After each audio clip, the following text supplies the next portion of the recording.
भूर्भुवः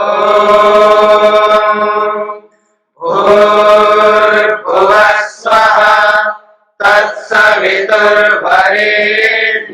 भर्गो देवस्य धीमहि धियो यो नः प्रचोदयात्।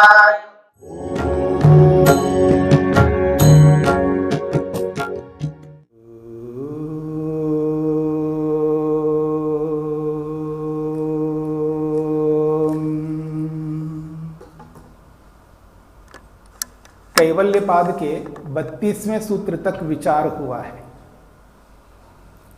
32वें सूत्र में स्पष्ट किया गया था, ततः कृतार्थानां परिणाम क्रम समाप्ति ही गुणानां। जब सत्व रज तम ये तीनों गुण अपने प्रयोजन को पूर्ण कर लेते हैं, तब उसका जो परिणाम है, कार्य, सत्वर स्तंभ का जो कार्य है यानी सृष्टि, ब्रह्मांड, इस ब्रह्मांड का जब प्रयोजन था भोग अपवर्ग दिलाना आत्मा को, वो प्रयोजन पूरा हो गया। तो एक प्रकार से सत्व रज तम इन तीनों गुणों का जो अर्थ प्रयोजन है वो जब पूर्ण होता है तो परिणाम के रूप में जो सत्वर स्तम आते हैं यानी सृष्टि के रूप में, ब्रह्मांड के रूप में जब ये तीनों गुण आते हैं तो उस परिणाम का जो क्रम है वो समाप्त हो जाता है। अर्थात अब उनका कोई अर्थ नहीं है उस आत्मा के लिए। जिस आत्मा ने अपने प्रयोजन को पूरा किया, भोगना था सो भोग लिया, अपवर्ग को पाना था सो पा लिया, अब उस आत्मा के लिए और कोई कर्तव्य शेष नहीं रहा। अब उसका प्रयोजन पूरा हो गया है। और जिसके प्रयोजन के लिए सत्व रज तम है वही प्रयोजन नहीं रहा, तब वो कृतकृत्य हो जाते हैं। एक प्रकार से जो करना था सो कर लिया है। अब उस आत्मा के लिए सृष्टि का कोई अर्थ नहीं रहता है। तो सृष्टि के रूप में जो परिणित हुआ है सत्वर स्तंभ, उस क्रम का समापन हो जाता है। तो इसको कहा परिणाम क्रम। अब एक प्रश्न मन में आता है, ये परिणाम क्रम क्या है? अर्थात ये जो क्रम बताया जा रहा है, इस क्रम को कैसे समझ सकते हैं? क्या होता है ये क्रम? किसको क्रम कहते हैं? इस बात को ध्यान में रख करके 33वें सूत्र में महत्वपूर्ण बात है, इसलिए इस क्रम को लेकर के सूत्र बनाया जा रहा है। तो क्रम को समझाने का प्रयास किया है महर्षि पतंजलि ने सूत्र के रूप में कि क्रम किसे कहते हैं। और सूत्र इस रूप में है, क्षण प्रतियोगी परिणाम अपरांत निर्ग्राह्य क्रमः। क्षण प्रतियोगी परिणाम अपरांत निर्ग्राह्य क्रमः। क्रम को समझाते हुए महर्षि पतंजलि ने दो महत्वपूर्ण शब्द यहां पर रखे हैं। एक है क्षण प्रतियोगी, जो कि क्रम का विशेषण के रूप में है। यानी क्रम किसे कहते हैं? क्षण प्रतियोगी क्रमः। फिर दूसरा विशेषण दिया है परिणाम अपरांत, ये दूसरा विशेषण है। यानी क्रम किसे कहते हैं? परिणाम अपरांत। ये दो बातें हैं। तो क्रम को समझने के लिए दो बातें कही यहां पर, एक क्षण प्रतियोगी और दूसरा शब्द है परिणाम अपरांत। तो कहते हैं क्रम उसको कहते हैं जो कि क्षण प्रतियोगी है, अर्थात क्षणों के पीछे पीछे चलने वाला क्रम होता है।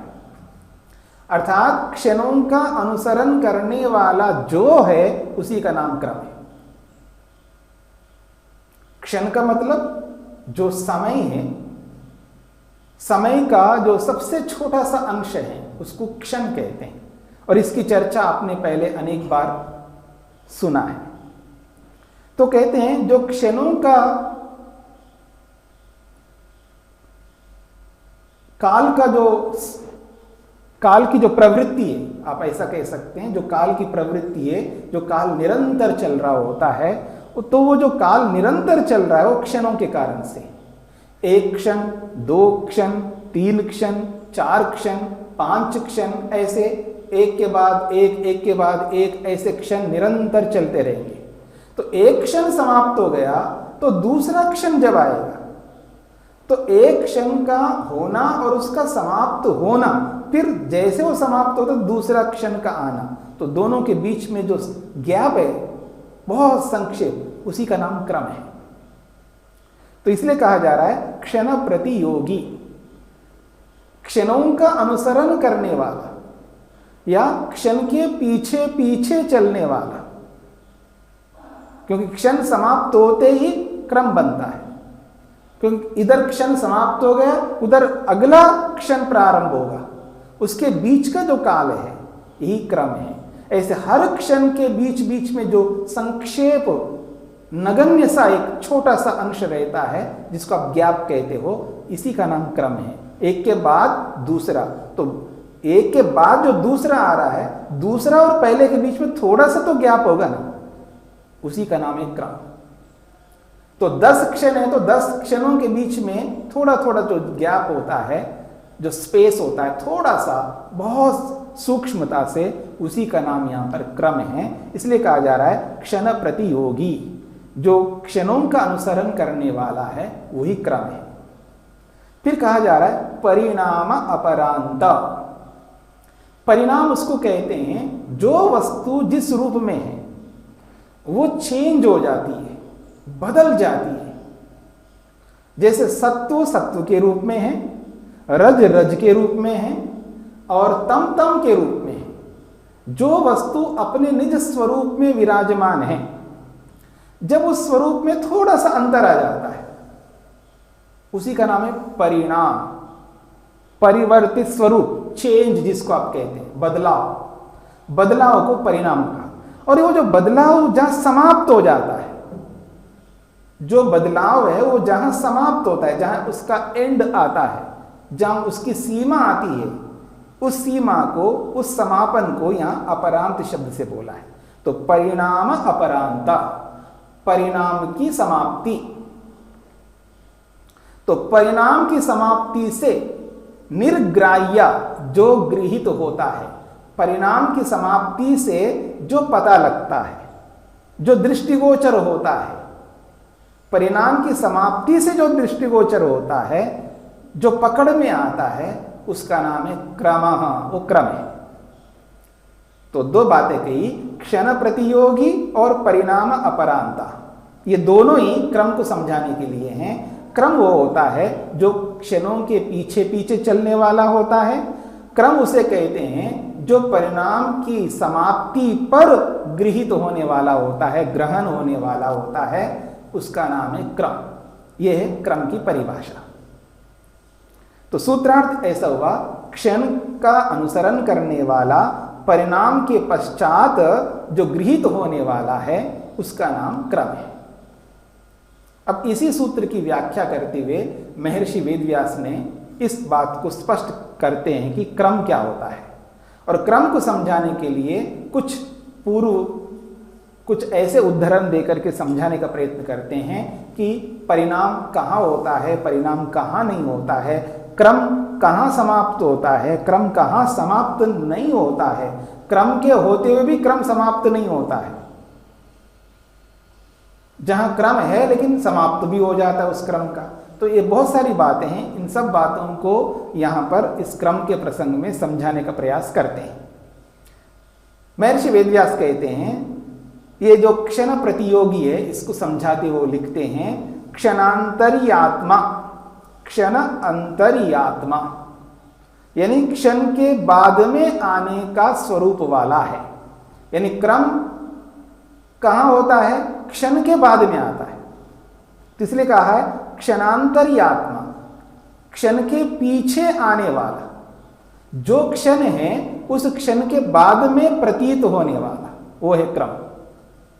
कहते हैं परिणामस्य अपरांतेन अवसानेन गृह्यते क्रमः। इसी बात को और अच्छे शब्दों से स्पष्ट करने का प्रयास कर रहे हैं। वो कहते हैं परिणामस्य, ये जो परिणाम है, जो भी कार्य वस्तु है, चाहे वो घड़ा आप ले लीजिएगा, आप वस्त्र लीजिएगा, आप कोई भी एक वस्तु, बनी हुई वस्तु को ले सकते हैं, वो एक परिणाम है, वो कार्य वस्तु है, जो कि मूल रूप में नहीं है, बनी हुई चीज है। जो वस्तु बन करके हमारे सामने प्रोडक्ट के रूप में सामने आती है, वो ही परिणाम है। तो परिणामस्य अपरांता, जब वो परिणाम समाप्त हो जाता है, यानी घड़ा घड़े के रूप में नहीं रहता है, वो है अपरांत, वो है समाप्ति। उसी को कहा अवसानेन, उस परिणाम का जो अवसान होता है, यानी परिणाम का जो समाप्ति होती है, उससे गृह्यते, वो क्रम गृहीत होता है। परिणाम की समाप्ति अगर नहीं हो रही हो तो वहां क्रम समझ में नहीं आएगा।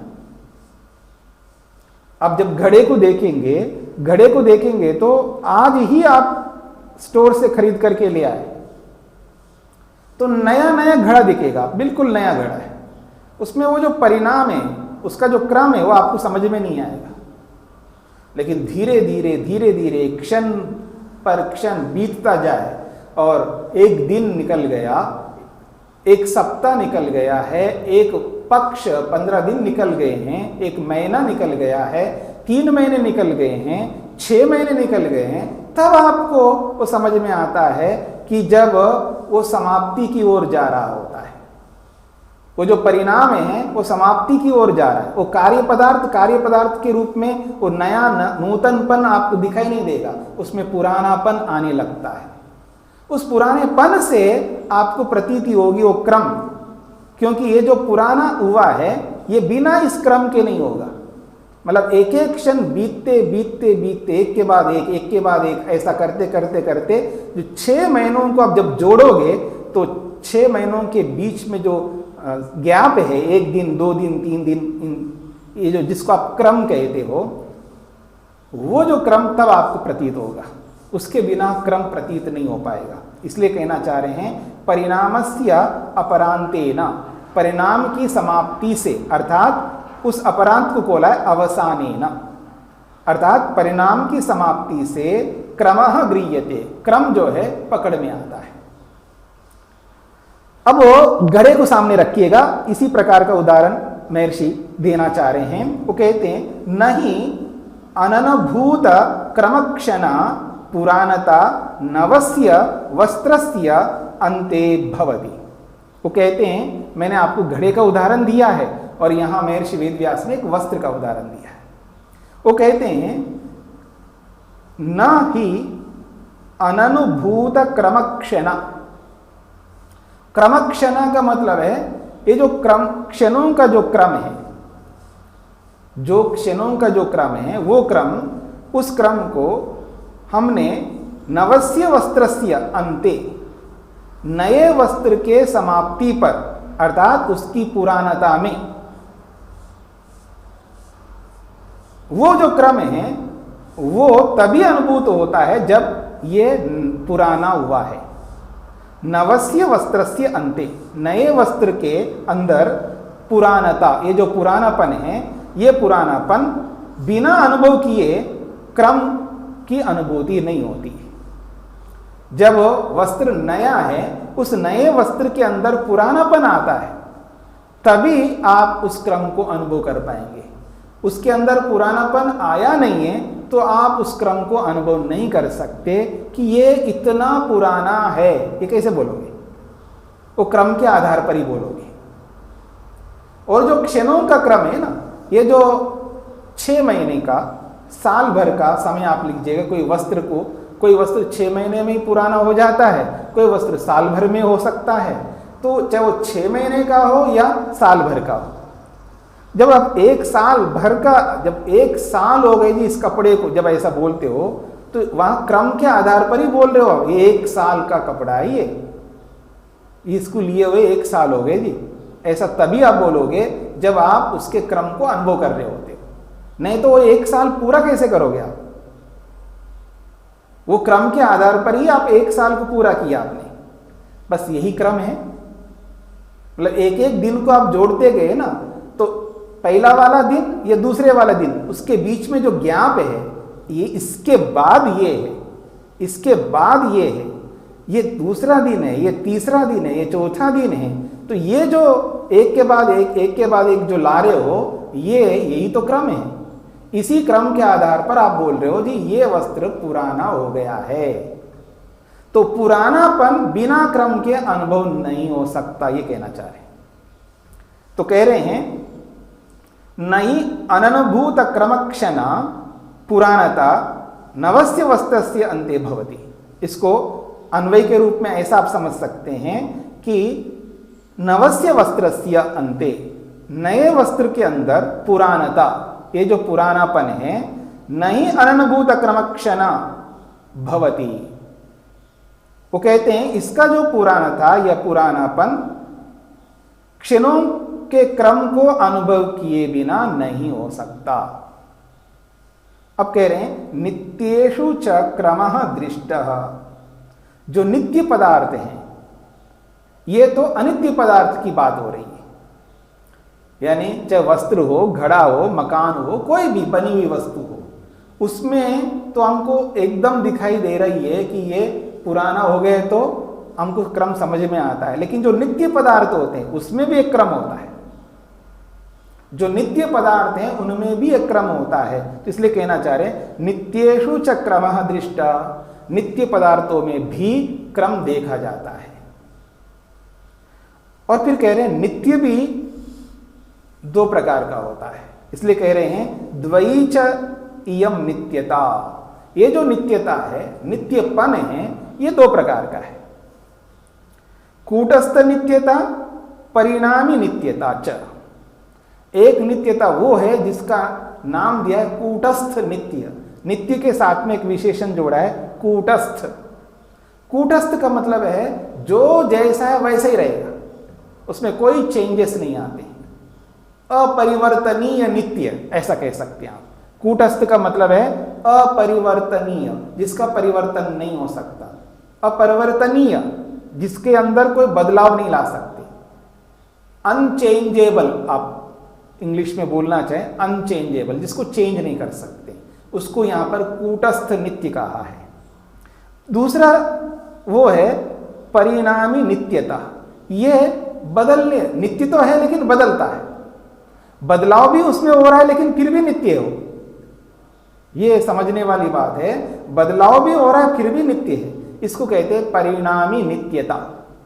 चेंजेबल ऐसा कहते हैं। परिणामी का मतलब है चेंज, जिसमें चेंज हो रहा है फिर भी वो नित्य है।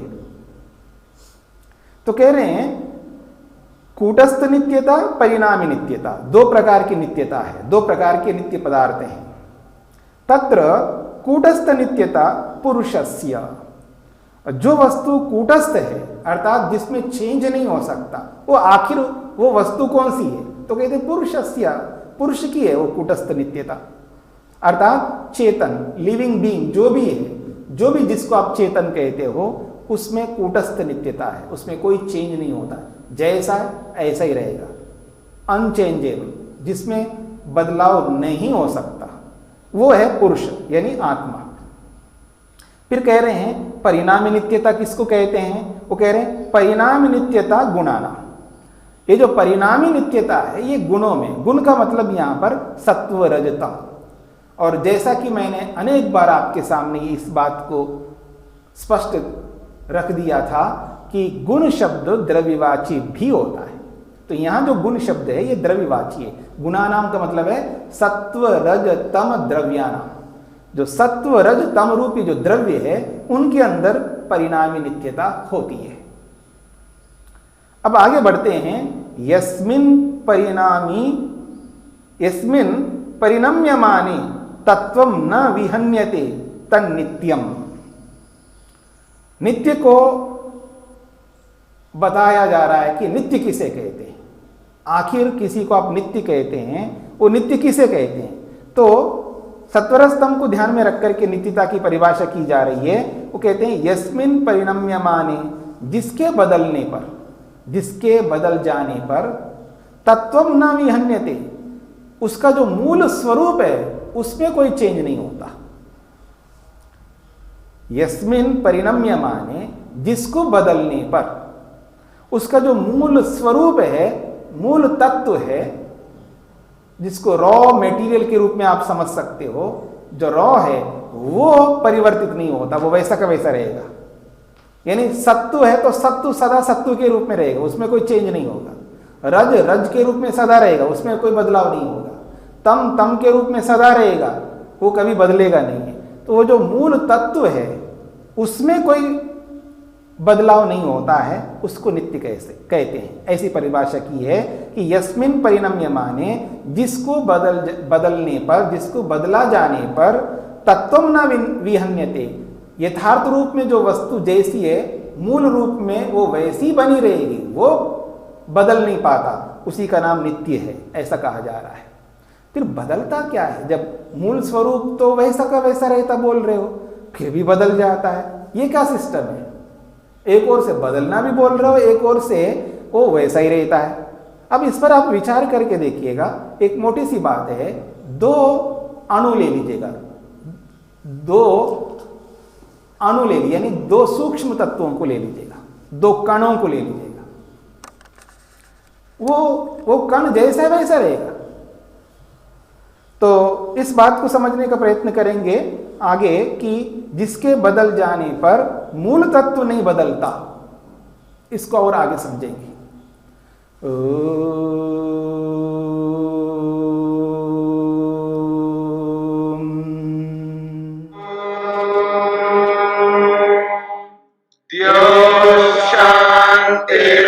शांतिरंतरिक्षं शांति पृथिवी शांतिरापः शांतिरोषधयः शांतिः वनस्पतयः शांतिर्विश्वे देवाः शांतिर्ब्रह्म शांति सर्वं शांति शांतिरेव शांति क्षमा शांतिरेधि।